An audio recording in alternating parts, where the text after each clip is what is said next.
Hey guys, Dr. David Jockers here. Today I'm talking about the #1 food for fat burning. Well, in particular, not necessarily food, but I'm actually going to talk about the major macronutrient. You can find it in a lot of different foods, but a lot of people out there are thinking that that top food is actually fat, right? Because we've heard this acronym, particularly in the low carb world, that eating fat makes you burn fat. And there's some truth to that. Actually, getting your body to become a better fat burner is the key to burning fat effectively for fuel. And the way that you do that is keep your carbohydrates really low, get your insulin levels down, your blood sugar and your insulin levels down. We know insulin is the hormone that chases sugar in your blood. It grabs sugar, pulls it out of the bloodstream and puts it into tissues of the body. When insulin is elevated in your bloodstream, you cannot burn fat for fuel. It stops what we call lipolysis, or the burning of fat. And so we have to keep insulin down and under control. So eating dietary fats, right? And of course, I recommend really healthy fats like extra virgin olive oil, does not have an insulin impact, meaning that when we consume olive oil or we consume avocados, we get little to no insulin release. Therefore, our body stays in a fat burning mode. So fat does have a great place. However, the #1 food for fat burning is actually, or the #1 macronutrient is actually protein. The reason is because protein stimulates muscle protein synthesis, or the growth, right, and the development of your muscle tissue. And your muscle tissue is the #1, well, outside of your brain, it's the most active tissue in your body, meaning that it's consuming lots and lots of calories. It's like a storage tank for sugar, meaning that when we consume carbohydrates or sugar, the first thing our body tries to do is use that for energy. You know, it's only going to use a little bit for energy at the present moment, but then it's going to put it in our muscles. And our muscles are like a storage tank. The more that you exercise and work out, the larger that storage tank is for the sugar. So the sugar will actually come out of the bloodstream, go into the muscles. We call that glycogen, or stored sugar, glycogen, right? And that effect of storing the sugar brings insulin down, right? So we don't need to produce as much insulin to clear the blood sugar. Therefore, we're going to have a great fat burning effect. On top of that, the protein also will help build our muscles and make them stronger, more metabolically active.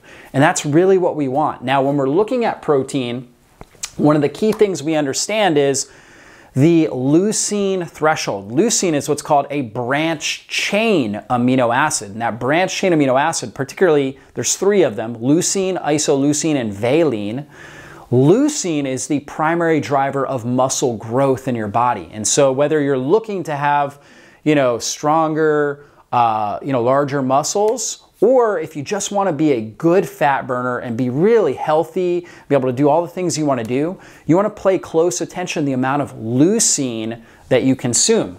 So the amount of leucine for muscle protein synthesis that you need is roughly 3 to 4 grams in a meal, right? So about 3 to 4 grams in a meal, which typically, if you're getting good quality protein, particularly from like animal source, grass-fed beef, pasture-raised eggs, wild-caught fish, right? Some sort of good quality animal source, it's roughly, the key there is about 30 grams, 30 to 40 grams.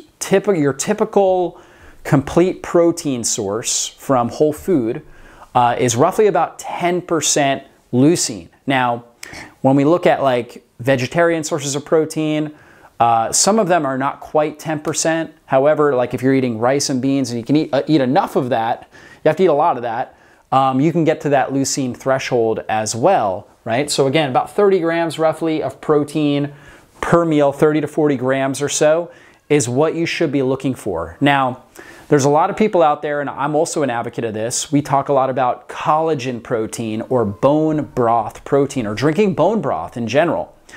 Bone broth or collagen protein, even though it's from an animal source, has a lower amount of leucine in it, meaning that you're really not going to be able to get, it's very hard to get to that leucine threshold by consuming collagen or bone broth protein. But those proteins are still good for your body because they have a lot of proline, hydroxyproline, and glycine, which are really good for liver detoxification, really good for gut healing, right? So healing your intestinal lining, really good for your hair, your nails, your joints, right? So if you want to have good, healthy hair, nails, joints, getting some collagen protein, maybe 20, 30 grams a day, is still a good idea. Collagen or bone broth protein.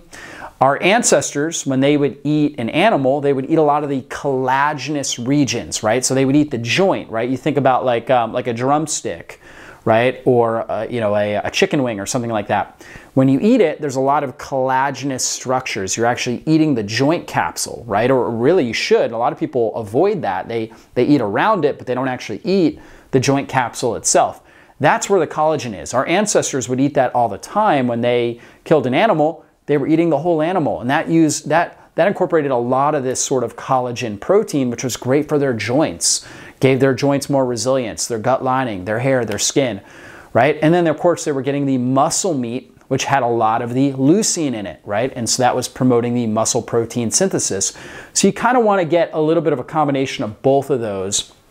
But the key point here is getting roughly 30, maybe 40 grams of protein in a meal. Now, I'm also a fan of getting fat in there, right? And so what I like to do is what we call the 30-30 rule, right?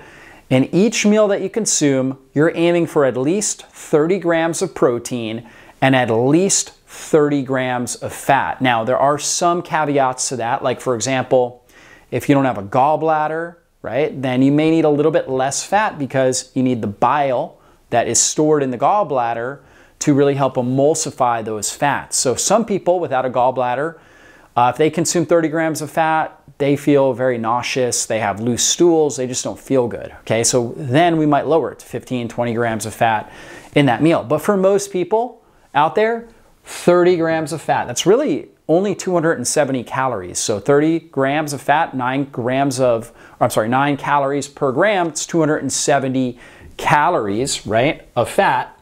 And then roughly 30 to 40 grams of protein. There's only 4 calories per gram of protein, so 4 times 30 is 120. So altogether, 270 plus 120, that's roughly 390 calories. Now you can consume a little bit more fat, a little bit more protein. I know for me, I consume 2 meals a day. When I consume those meals, I'm probably getting 50 to 60 grams of fat, 50 to 60 grams of protein in those meals to really get me the overall macronutrients that my body needs, the overall calorie load that my body needs. Now, here's what happens when we do that. When we get the right amount of fat and protein, right? And that's why I say the 30-30 rule, okay? It could be more, again, especially if you're a young, active male, maybe you're weightlifting like I am, you might need just more calories in general. But if you get at least 30 grams of fat, 30 grams of protein, you're not going to have a whole lot of satiation room left for carbohydrates, for starches and sugars.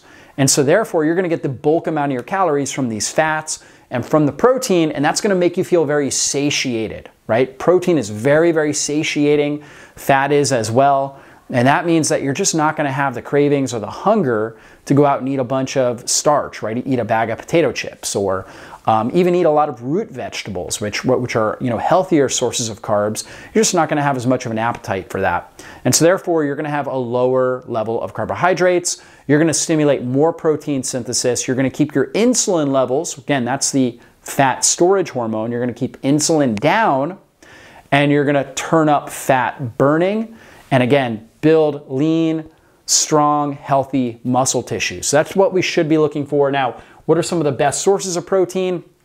I like wild-caught fish or seafood, grass-fed beef. I always try to get grass-fed organic as much as possible. Organic poultry works great. Pasture-raised eggs, right? Those are all fantastic sources. If you're making a protein shake, the best protein powder for muscle building is going to be whey protein, right? Whey protein's fantastic. You can also find like egg protein. That works well as well, right? But that's really what you're looking for again, muscle protein synthesis, recovery from exercise, keeping your insulin and your blood sugar down, and keeping inflammation down and under control in your body. Now, for some people out there, they think, well, aren't high protein diets bad for you, right? Like, don't they age you faster? And there is some truth to that. If you're eating protein, a lot of protein from the time you wake up in the morning to the time you go to bed, right? You're eating, let's say, 16 hours a day, and every 3 hours or so, you're having a large amount of protein. That can drive up something called, our mTOR pathway too much, to the point where we accelerate the aging process and really drive up inflammation. This is kind of what bodybuilders do. When you look at a bodybuilder, you see somebody who looks very healthy on the outside, but they're actually not very healthy, right? And they're, a high-level athlete that's training for a competition. That's not what we want to do. We want a high-protein diet, but we want to consolidate our eating window. So I call this feast-famine cycling. So when our ancestors had food available, they ate a lot, right? So if they killed an animal, they would eat, they would feast, right? Eat until they're fully satiated. And, it was hard to store a lot of that, right? They would try to salt it and things like that, but they didn't have a refrigerator, they didn't have a freezer to stick it into. So, they had to eat it, over the course of, let's say, a few days, or it would rot and go bad.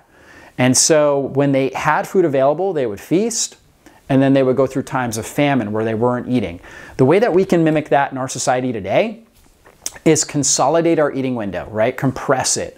So I like something like, for example, a 6 or 8 hour eating window where you're eating your meals, okay, with high protein, the 30-30 rule, right? Or even more protein and fat if you're like a young, athletic male or something like that, you might need more than that. And so we're eating that, but we're doing it in, let's say, an 8 hour eating window. So let's say 3 meals in an 8 hour eating window. So 10 a.m., let's say 1 p.m., and then 5 p.m., right? And we're eating our meals in that window, or maybe even compressing it even more in like a 6 hour eating window. This is what I typically am shooting for. I usually have my first meal around 1 o'clock, and I'm usually done with dinner by 7 o'clock. And it's usually 2 meals. Every now and then I'll have like a high protein snack if I just feel like I need a little bit more calories. And so that's typically what I'm doing. But in my meals, again, I'm really focusing on protein and fats. And if you do that, you follow that 30-30 rule, you get enough protein, enough fat, you're going to keep your carbohydrates down, you're going to keep insulin down, you're going to turn up fat burning and muscle building in your body. So hopefully you guys enjoyed this video. Be sure to subscribe to our channel and leave a comment in the comments box as well if you have any questions. Be blessed, everybody.